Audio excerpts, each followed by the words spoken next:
మీరు శివాలయానికి వెడితే నందీశ్వరుడు ఉంటాడు.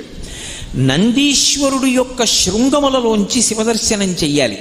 అసలు నందీశ్వరుడి దగ్గరికి వెళ్ళి ప్రార్థన చెయ్యకుండా శివలింగం వంక దర్శనం చెయ్యకూడదు. నంది దగ్గరికి వెళ్ళి మొట్టమొదట ప్రార్థన చెయ్యాలి. ఏమని అంటే, నందీశ్వర నమస్తుభ్యం సాంబానంద ప్రదాయక మహాదేవస్య సేవార్థం ఆజ్ఞాం దాతుమర్హసి అని అడగాలి. అనుజ్ఞాం దాతుమర్హసి. నందీశ్వర నమస్తుభ్యం. నమస్తుభ్యం అంటే రెండు చేతులు కైమోడ్చి ఇలా శిరసు ఉంచి నమస్కరించాలి. నమస్కరించి, ఓ నందీశ్వర నీకు నమస్కరిస్తున్నాను.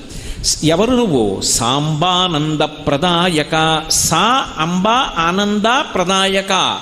అమ్మతో కలిసి ఉన్నటువంటి శివుని యొక్క